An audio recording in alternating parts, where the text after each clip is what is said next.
Hi, my name's Lily, and today I will be speaking about the Paycheck Protection Program, which I found out about today through my aunt.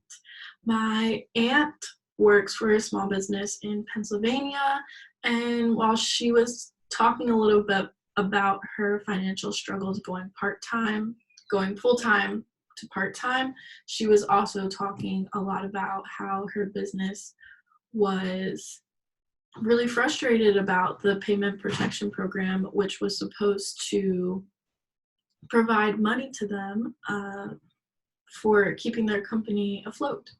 So I'm going to, in this presentation, talk a little bit about what it is, why does it exist, who does it benefit, and is it really helping? That's a really big question, right? You can never know on that one.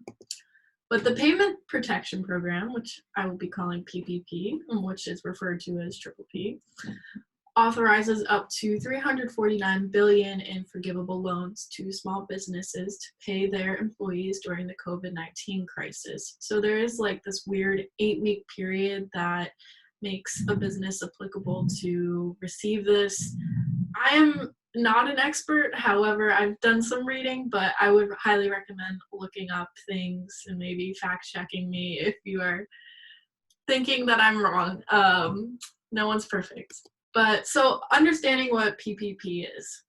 What is it? So it's technically a loan that can turn into a grant, and a grant means free money, and a loan means that you have to pay the money back. So it can be used for payroll costs, which include like salary, wages, and employee benefits. There's a whole nother list of things that you can find in my resources. It can also pay for interest on mortgage, rent, and utilities. And so typically how much is given to a business is dependent on the 2 months average of their payroll expenses, which I talked to you about what the payroll costs are, plus 25% of that amount. So that's what's going to be handed over to them. And there is a 10 million cap, so you can't get more than 10 million, even if you're a large corporation. You applied for this, you can't get more than that $10 million. And payroll cost can only be are capped at 100,000 for each employee. And so if you want to learn more about that, you can look that up on your own time. But so they really have to pay the money back? So the loans can be forgiven, which means that it becomes like free grant money if you provide documents to the person loaning you money. It's technically the government. What's happening here is that the government is reaching out to different banks, and the banks are and the businesses are reaching out to other banks. And if you have good connections, then you're finding it more easy to get this PPP money. And so, yes, it can be forgiven. I'm not sure what happens necessarily if it's not forgiven, but if you're not forgiven, then you do have an interest rate on that loan, and that is 1% fixed, and that's after 6 months that interest rate will kick in. And then what's due in 2 years is the loan and the interest rate. So that's all kind of the nitty-gritty things. So if you are approved, this means that you get handed your money that you need to stay open and that you need to pay your employees. And if you don't have that money, if you're not approved, what may happen is that you're either forced to, you'll see all over the place, like with Kohl's and these like department stores, is that they're either temporarily closing or they're going to have to permanently close. And this affects larger corporations and businesses, but then it also really impacts these smaller businesses. So the barber shop next door, the business my aunt works for, and they're having to lay off employees to tell them to go home. We're not going to pay you anymore. And you're not going to get your job back because we don't even know if we're going to be open. Then you have people are being furloughed and they're telling them to go home. You'll have their job if they reopen, but they don't have money, and so they're going to have to find other ways to support themselves and their families.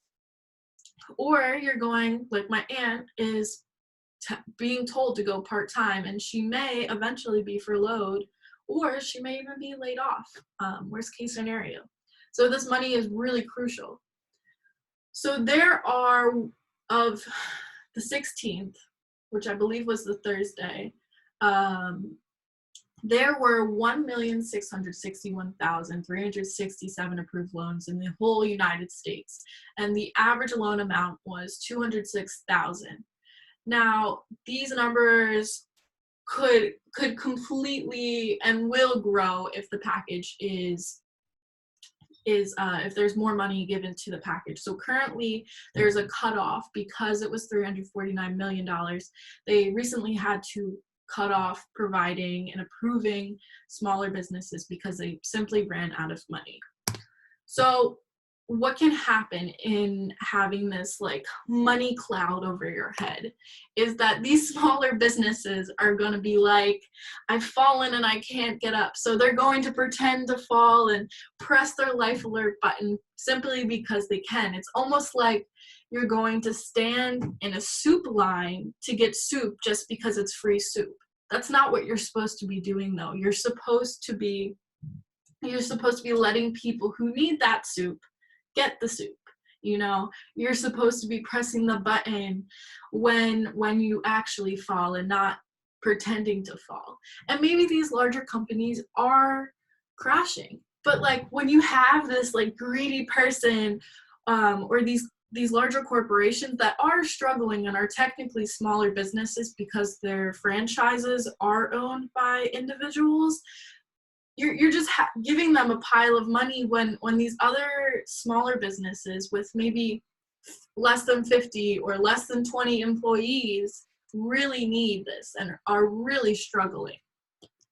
So 2 examples that my aunt actually told me about and I did some research on were Ruth's Chris Steakhouse and Potbelly Sandwich Shop.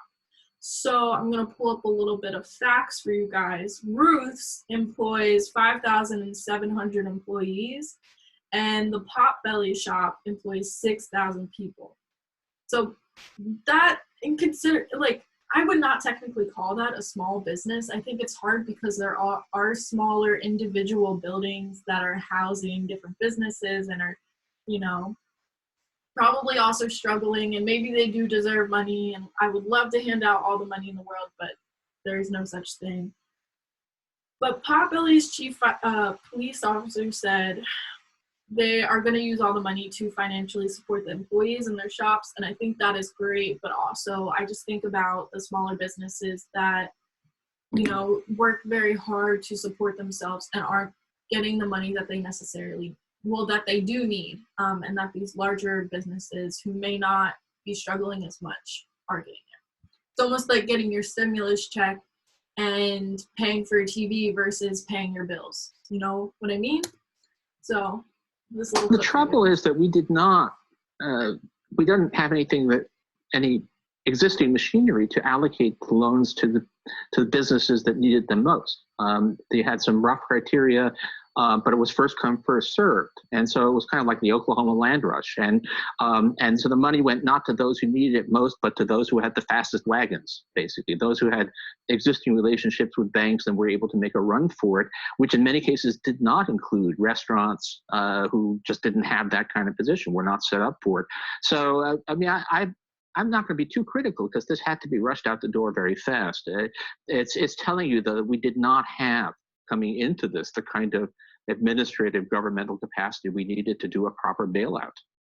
So I think this man makes a great point on what really happened here. I mean, he said it all of, it just was something that happened really fast. There is no guidebook that tells us what to do in cases like this, but I think there should have been a little bit more criteria that defined like what a small business is and what small businesses are to be given that money and that funding, and who are really struggling and will continue to either struggle or close. And I mean, we can always say, well, shame on you, big corporations and businesses and stuff like that. But I mean, ultimately, I think this just is a conversation about how we proceed in the future with with being prepared for things like this, for acknowledging that we do have many small businesses that ultimately support so many people in the United States, and who are being affected by, who will be affected by things if small businesses are shut down. Small businesses make up a big part of the US, and also I think symbolize a lot of what the US is and what does it mean if that is gone. And so going into these like questions of what happens next, what is next. Doing some reading, they said that more money can be put into the PPP, but you know, the same thing's gonna happen is you're gonna apply, you may hear back, you may not hear back, you may get approved, you may not get approved, and you'll get that money, but then it will run out again. You know what I mean? And maybe the same thing will happen with these larger corporations. They'll be getting money. They'll be getting $10 million to support their different franchises. But what does that mean for the small nail salon or hair salon or those kind of things? And I think we're going to see more people being furloughed, more people being laid off, more people being told that their businesses are closing, that they're going out of business. And it's kind of sad and it's frustrating, and I want to do something about it. But at the same time, the US is probably all in the same place. You know, we're all having these same conversations of how can we help these smaller businesses support their employees and, you know, really, really help everybody kind of stay grounded and stay afloat. But some people, just like Rose and Jack, some people let go and some people have to sacrifice. But I think that's the big thing, is what happens next, but we don't necessarily know. So I think that's something cool to leave on.